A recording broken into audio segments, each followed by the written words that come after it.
నమస్తే. సామాన్యుడి చేతిలో సామాజిక అస్త్రం నంబర్ 1 న్యూస్‌కి స్వాగతం. నేను రవీంద్ర.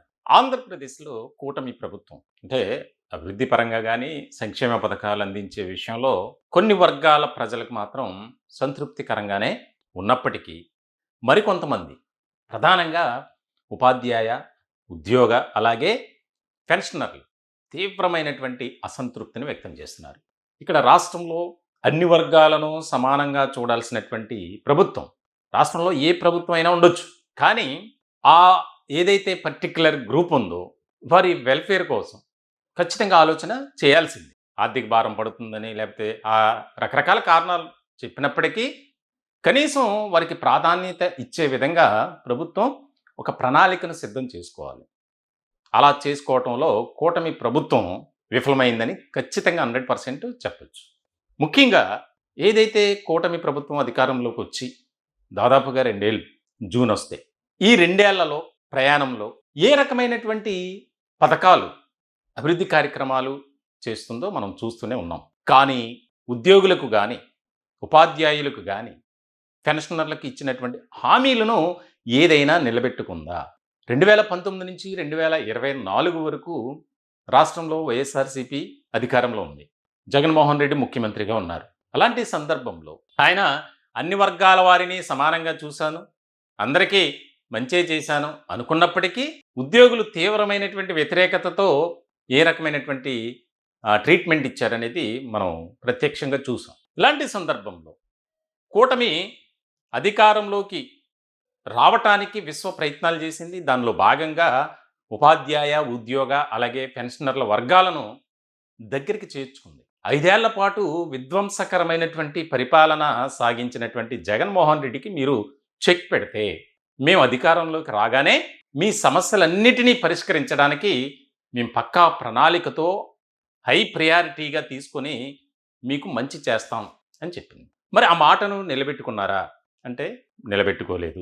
కేవలం ఏదో యూజ్ అండ్ త్రోలా ఎన్నికల వరకు వారిని వాడుకొని తర్వాత పక్కన పెట్టారు అనే నిరాశ, నిస్పృహ, అసంతృప్తి, వ్యతిరేకత ఎక్కువైపోయింది. ఇది కావాలని మేము చెప్తుంది కాదు. మాకు అంత అవసరం కూడా లేదు. ఏదైతే ఆ ఉద్యోగ, ఉపాధ్యాయ, పెన్షనర్ వర్గాల్లో జరుగుతున్నటువంటి చర్చ, సామాన్యుడి చేతిలో సామాజిక అస్త్రం నంబర్ 1 న్యూస్ ఎప్పుడూ కూడా సామాన్యుడి పక్షాన నిలబడుతుంది. వారి కష్టాలను దగ్గర నుంచి చూస్తూ వారికి న్యాయం చేయాలని పరితపిస్తుంది. దానిలో భాగంగానే ఈ ఏడాది కాలంలో మేము చేసినటువంటి కార్యక్రమాలు, ముఖ్యంగా సమస్యలపై అలుపెరగని పోరాటం ఇంకా చేస్తూనే ఉన్నాం. దీనికి సంబంధించి ఉపాధ్యాయులు కానీ, ఉద్యోగులు కానీ, పెన్షనర్లు కానీ వారి కోసం ఆత్మీయ సమావేశాలను కూడా ఏర్పాటు చేశాం.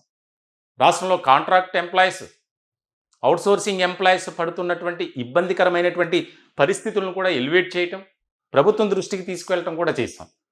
మరి ఇటువంటి తరుణంలో ఉద్యోగ, ఉపాధ్యాయ, పెన్షనర్లను ఎందుకు విస్మరిస్తుంది ఈ ప్రభుత్వం అంటే వారి దగ్గర కూడా సమాధానం లేదు. ఆర్థిక భారం ఉంది. మరి మిగిలిన పథకాలకు ఏ రకమైనటువంటి ప్రాధాన్యత ఇస్తుంది? రాష్ట్రంలో ఏ రాష్ట్రంలో అయినా ఆ ప్రభుత్వం, ఏ పార్టీ అయినా అధికారంలో ఉండొచ్చు.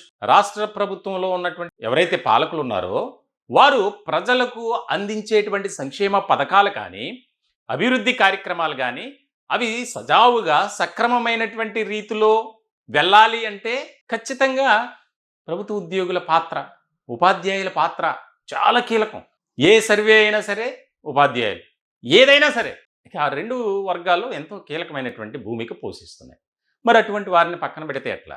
ఎందుకు పెండింగ్లో ఉన్నటువంటి బకాయిలు చెల్లించట్లేదు అనే ఒక నిరాశలో, అసంతృప్తితో, వ్యతిరేకతతో ఉన్నారు. దీనికి సంబంధించి పోనీ ఏమన్నా చర్చలు జరిపి మేము దశల వారీగా మీ బకాయిలను చెల్లించడానికి ఒక ప్రణాళికను సిద్ధం చేస్తాం అని చెప్తున్నారా? అదీ లేదు.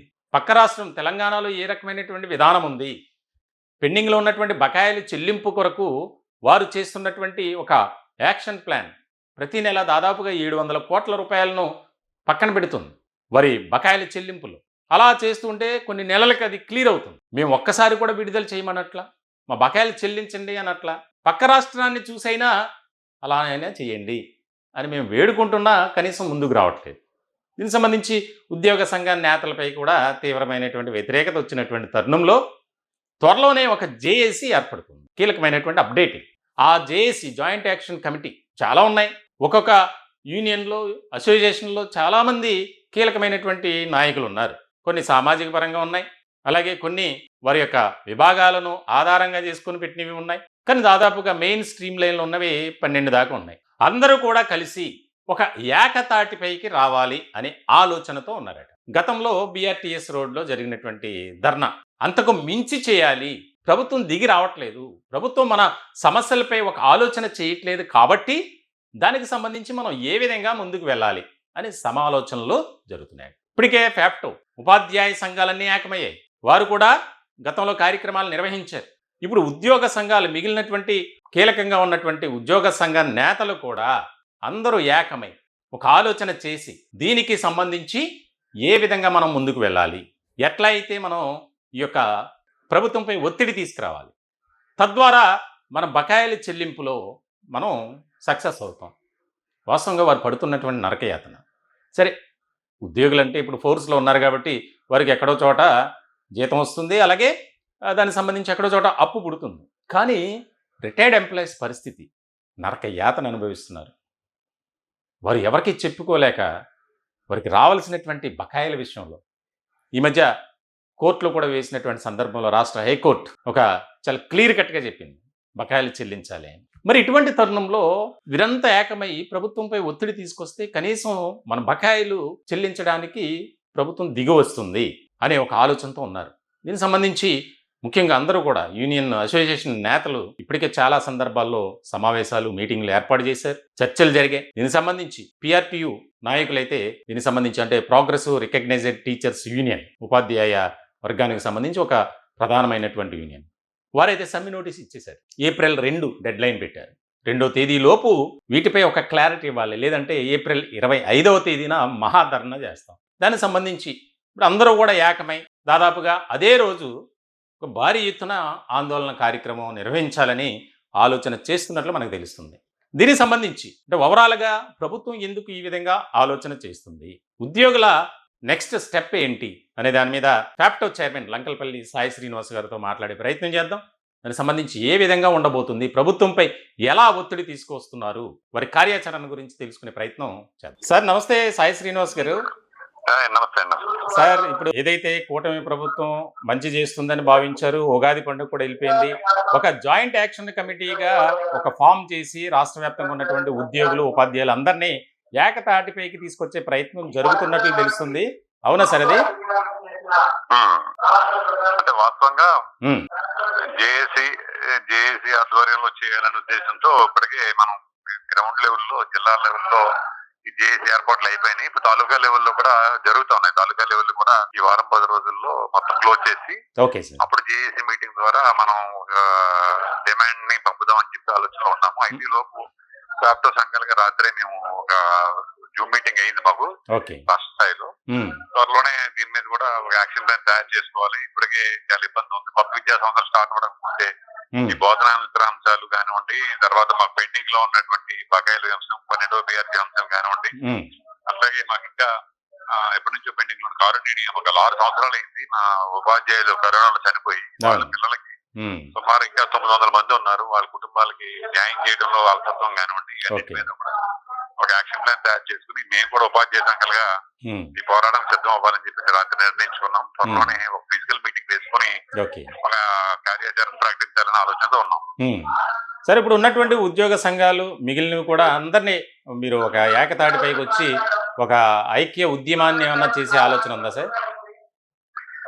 ఐక్య ఉద్యమాలు 2 రకాలండి. ఒకటి ఉపాధ్యాయుల ఐక్య ఉద్యమం ఫ్యాప్టో, 2 ఉద్యోగ ఉపాధ్యాయుల ఐక్య ఉద్యమం జేఏసీ.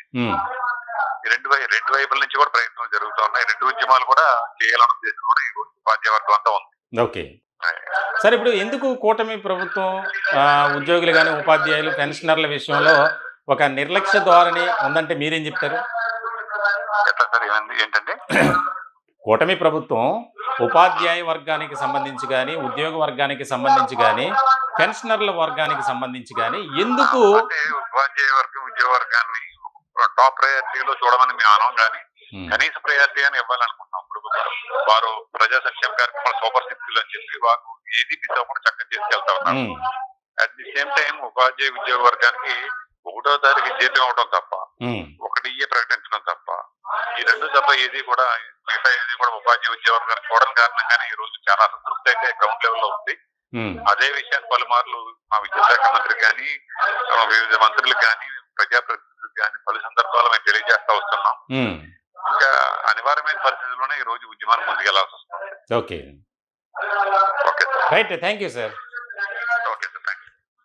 మొత్తానికి అది పరిస్థితి. అంటే ప్రభుత్వానికి మేము ఎంతో సమయం ఇచ్చాం, దాదాపుగా 2 సంవత్సరాలు అయినప్పటికీ మా సమస్యలపై మాకున్నటువంటి ఏదైతే బకాయిలు చెల్లింపు విషయంలో సానుకూలమైనటువంటి విధానంతో ఆలోచన చేయట్లేదు. కాబట్టి ఇక మేము కూడా రోడ్డెక్కి తాడు పేడు తేల్చుకోవడానికి సిద్ధమని సాయి శ్రీనివాస్ గారు చెప్తున్నారు. దానికి సంబంధించి ముఖ్యంగా ఏదైతే ఉద్యోగ సంఘ నేతలు కానీ ఉపాధ్యాయ సంఘ నేతలు కానీ ఉన్నారో వారందరినీ సమైక్యపరిచి ఒక ఐక్య వేదికపై మేము ఖచ్చితంగా ప్రభుత్వంపై ఒత్తిడి తీసుకొస్తామని చెప్తున్నారు. చూడాలి ఎలాంటి పరిణామాలు ఉంటాయనేది చాలా కీలకంగా మారినటువంటి అంశం. ఈ టాపిక్పై మీ విలువైనటువంటి అభిప్రాయాలు కామెంట్ రూపంలో తెలియజేయండి. దయచేసి మా ఛానల్ని సబ్స్క్రైబ్ చేసుకోండి. Thank you.